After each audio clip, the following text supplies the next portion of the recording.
Bonjour, bonsoir, ou quel que soit l'endroit où vous vous trouvez.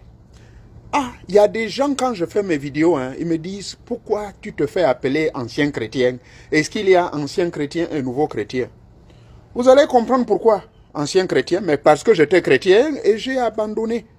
Avec tout le respect, mais j'ai toujours toutes les Bibles du monde. Et là, nous allons écouter la version de Louis II. 6 jours après, Jésus prit avec lui Pierre, Jacques, Jean et son frère. Et il les conduisit où? Loin, loin, loin, à l'écart, à une haute montagne. Et là-bas, que se passa-t-il? Jésus s'est mis à changer devant eux. Et il fut transfiguré. C'est le langage que nos frères chrétiens catholiques utilisent. Je vais vous expliquer. Alors Pierre, étonné, prit la parole et dit, Seigneur, mais il est bon que nous soyons ici.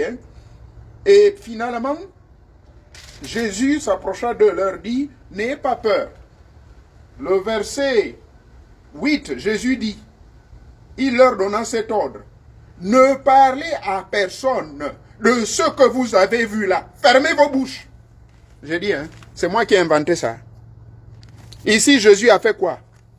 Il a invoqué ses ancêtres. Matthieu 17, du verset 1 jusqu'au verset 8.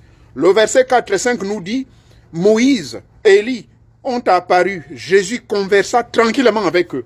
Ici, est-ce que c'est moi qui ai inventé? Moi, quand je vous dis je suis un ancien chrétien, quand je le dis, ça ne veut pas dire que je manque du respect pour mes frères chrétiens. Je suis tout simplement retourné à la racine. Même Jésus, le même livre de Matthieu chapitre 1, du verset 1 jusqu'au verset 7, nous dit quoi? Arbre généalogique de Jésus. Jésus, fils d'eux. On donne une bonne référence. Il a un père et une mère. Arbre généalogique, évangile selon saint Matthieu. Arbre généalogique de Jésus-Christ. C'est-à-dire qu'il a eu des ancêtres.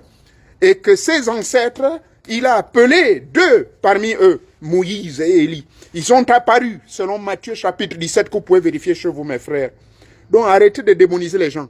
Le rite ancestral n'est pas un crime. Ce n'est pas un acte démoniaque. C'est une reconnaissance et une reconnexion avec vos ancêtres. Jésus l'a fait. Et les Juifs qui ont écrit cette Bible que nous nous battons comme des fous, ces mêmes Juifs-là, ils observent le rite traditionnel. Moi-même, j'étais en Israël plusieurs fois. Ici, aux États-Unis, j'ai des amis qui sont juifs et qui respectent la tradition. Vous vous appelez Mamadou Keïta? Fils de qui? Fils de Doumbia. Doumbia, fils d'Ali Keïta. C'est comme cela, ça marche.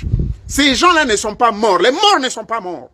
Alors, arrêtez-moi ça. Même Jésus a fait le rite des ancêtres. Merci.